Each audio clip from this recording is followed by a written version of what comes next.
네, 뉴스 속의 경제 이슈를 심층 분석하고 최신 고용 동향을 살피는 고용브리핑 365 시간입니다. 오늘은 박상률 기자와 함께하겠습니다. 어서 오세요. 네, 안녕하십니까. 네, 오늘 주제 어떤 거 준비하셨나요? 네, 전국민 땡땡땡땡 2025년의 완성 이렇게 골라봤습니다. 오랜만에 빈칸 퀴즈입니다. 지난 14일 한국판 뉴딜의 구체적인 밑그림이 발표됐는데요. 이 안전망 강화를 토대로 디지털 뉴딜과 그린 뉴딜 사업을 추진하겠다. 이게 골자였습니다. 자, 이와 관련해 고용노동부가 안전망 강화 계획을 발표하며 2025년까지 전 국민 이것을 완성하겠다고 강조했습니다. 모든 취업자를 이것에 가입시켜 사각지대를 없애겠다. 과연 뭘까요? 네, 얼마 전에 저희 뉴스에서도 전해드린 적이 있는 것 같은데 전 국민 고용보험. 정답입니다. 맞죠? 맞습니다. 너무 좀 문제가 쉬웠던 것 같기도 한데 지난 20일 이재갑 고용노동부 장관은 정부 세종청사에서 열린 한국판 뉴딜 종합계획 중 안전망 강화 분야 브리핑을 가졌습니다. 2025년에는 모든 일하는 국민이 고용보험의 보호를 받을 수 있도록 하겠다라고 밝혔는데요. 네. 이 장관은 계획 추진을 위해 연말까지 고용보험 사각지대 해소 로드맵을 마련하겠다 이렇게 강조를 했습니다. 과연 무엇이 달라지는지 그리고 수혜자는 얼마나 늘어날지 이슈픽에서 짚어보겠습니다. 네, 전 국민 고용보험 저희 고용브리핑에서도 아주 중요하게 한번 다뤄본 적이 있었는데요. 잘 모르는 분들을 위해서 한 번 더 짚어주시죠. 네, 근로자들이 원치 않는 실직을 할 수밖에 없는데 실직의 경우에는 소득 공백이 발생을 하겠죠. 그러면 그것에 대비를 해서 근로자들 생계 지원과 구직 활동 기간 동안에 직업 능력 개발, 재취업, 알선 등을 하는 재원이 바로 고용보험입니다. 네. 기업들이 매출액이 급감한다든가 하는 경우에 근로자들 해고하는 경우 상당히 많은데 근로자들을 해고하게 되면 다시 채용을 다시 해야 됩니다. 그래서 유지를 해야 되니까 일정한 매출액 감소나 이런 경우에 근로자를 유지할 때 휴업 수당을 줘야 되죠.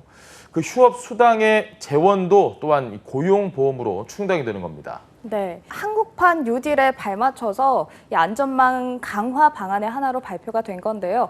그런데 뉴딜과 안전망 강화, 어떻게 보면 어떤 연관이 있을까 싶은데 어떤 연관이 있나요? 네, 한국판 뉴딜은 디지털 경제, 그린 경제로의 전환을 통해서 선도 국가로 발돋움하겠다 이런 국가 발전 전략입니다. 안전망 강화는 이것을 뒷받침하고 포용 성장을 위한 바탕이 되는 겁니다. 고용사회 안전망 강화는 디지털 경제로 전환되면 새로운 고용 형태가 많이 발생을 하게 되는데 그렇게 되면 고용 불안이 커질 수밖에 없습니다. 그래서 사회 안전망을 새로운 고용 형태까지 대응할 수 있도록 강화할 필요가 있어서 바로 이 부분에 포함이 된 겁니다. 그럼 계획대로라면 이제 2025년에는 실업자라면 누구나 이렇게 실업급여를 받을 수 있는 건가요? 네, 그렇습니다. 5년 뒤에는 일자리를 잃으면 현재 근로자로 분류되지 않는 특수고용 종사자나 자영업자를 포함해 취업자 모두가 실업급여를 받을 수 있게 됩니다. 또 출산 전후 급여와 육아 휴직급여 등도 지급받을 수 있게 됩니다. 네, 그러면 이런 건 이제 갑작스러운 실직이 있어도 생활에 있어서 어려움은 좀 덜 수 있지 않을까 조금은 그런 생각이 드는데 이제 계획대로 전 국민 고용보험제도가 시행이 된다면 이 혜택을 보는 사람들은 얼마나 증가할까 여기에 대해서도 한번 짚어주시죠. 네, 지난 3월 기준으로 경제활동 인구 2,800만 명 가운데 고용보험에 가입돼 있지 않은 사람이 절반 이상입니다. 2025년을 기준으로 고용보험 가입자는 약 2,100만 명에 달할 것으로 정부는 추산하고 있는데요. 네. 전체 취업자에서 군인, 공무원, 사립학교, 교원 등 고용보험 적용 대상이 아닌 사람을 제외한 수치입니다. 네, 결국 누구부터 또 어떻게 확대하느냐가 굉장히 중요할 것 같은데 현재 계획이 있나요? 네, 우선 정부는 학습지 교사와 같은 특수 고용직 종사자부터 고용보험 적용 대상을 확대해서 지속적으로 전체 가입자를 늘린다는 계획입니다. 예술인의 고용보험 적용을 위한 고용보험법 개정안은 지난 5월 국회를 통과했습니다. 네. 정부는 특고 종사자의 고용보험 적용을 위한 법 개정을 올해 안으로 완료할 방침인데요. 그런데 근로자로 분류되지 않는 특고 종사자와 자영업자에게도 고용보험을 적용을 하려면요. 보험료 산정 기준을 임금이 아닌 소득 중심으로 바꾸는 등 제도 전반을 다시 설계해야 하는 숙제가 있습니다. 고용노동부는 국세청과 협의해서 소득을 정확히 확인할 수 있는 작업을 올해 안에 만든다는 계획입니다. 그런데 이 전국민 고용보험이라는 안전망이 반가우면서도 아무래도 이 재정 부분을 생각하지 않을 수 없거든요. 아무래도 이런 부분은 좀 우려되는 부분인 것 같은데 어떤가요? 네, 고용보험은 기본적으로 사회보험입니다. 그래서 이 보험의 원리에 따라서 지출에 소요되는 비용은 가입자들이 낸 보험료로 운영하는 게 원칙입니다. 그렇기 때문에 앞으로 확대되는 분들의 보험 제도를 설계할 때도 지출과 수입 간 균형이 이루어지도록 제도를 설계한다는 방침입니다. 네, 그런데 반면에 그 저임금 노동자분들은 이런 보험료 자체가 굉장히 부담이 될 것 같은데요.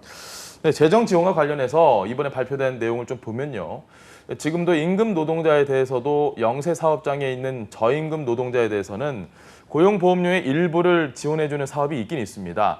두루누리 사업이라는 건데 이 사업에 저소득 예술인과 특고를 포함해서 임금 노동자에 준해서 보험료 지원을 하는 것을 발표했습니다. 네, 이 고용보험의 사각지대가 발생하지 않는 것도 굉장히 중요할 것 같은데 내년 1월이죠. 이 제2의 고용안전망이라 불리는 국민취업제도도 시행되는 걸로 알고 있는데요. 네, 그렇습니다. 국민취업지원제도는 보험료에 기반을 둔 고용보험과는 좀 다릅니다. 정부 예산으로 수당을 주는 실업부조제도인데요. 저소득층 구직자를 대상으로 월 50만 원씩 최장 6개월 동안 구직 촉진 수당을 지급하고 맞춤형 취업 서비스를 지원합니다. 네, 5년 후에 달라질 고용보험에 대해서 함께 짚어봤고요. 다음은 유용한 경제 용어만을 쏙쏙 골라서 소개하는 뉴워드 시간입니다. 자, 오늘은 어떤 단어인가요? 네, 오늘 선취력이란 단어를 골라봤습니다. 선취력이란 한자로 조합된 단어인데 먼저 네. 착하게 그리고 취하는 그리고 능력이 합쳐진 겁니다. 먼저 행동에서 긍정적인 변화를 이끌어내는 능력을 의미하는데요. 인스타그램 해시태그, 비폭력 시위 참여, 국민청원 안건 제시 등 다양한 방법으로 사회 현상 등에 자신의 소신을 표현하며 실질적인 변화를 이끌어내는 MZ세대의 사회에 대한 인식을 알 수 있는 키워드로 꼽힙니다. 네, 그래서인지 말씀하셨던 그 MZ세대를 겨냥한 광고들을 보면 좀 선한 영향력을 강조하는 그런 광고들도 굉장히 눈에 띄더라고요. 네, 그렇습니다. 단순히 상품을 판매하는 게 아니라 해당 상품을 소비하면 동시에 결식 아동을 돕는 선한 영향력 프로젝트를 함께 펼치는 일들이 많습니다. 나눔의 가치를 강조하는 건데 이건 역시 MZ세대의 특징이라 할 수 있는 선취력을 공략하는 포인트인 셈입니다. 네. 오늘 고용보험과 함께 선취력이란 신조어에 대해서 함께 짚어봤는데요. 우리가 살아가는 데 있어서 언제 어떤 일이 일어날지 모릅니다. 언제든지 제2, 제3의 코로나 사태가 발생할 수도 있기 때문에 또 4차 산업혁명 과정에서 실업과 재교육이 불가피할 수도 있고요.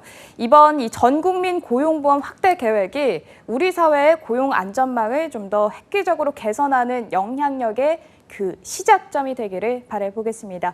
오늘도 박상률 기자와 함께했습니다. 고맙습니다. 예, 고맙습니다. 네, 지금까지 고용브리핑 365였습니다.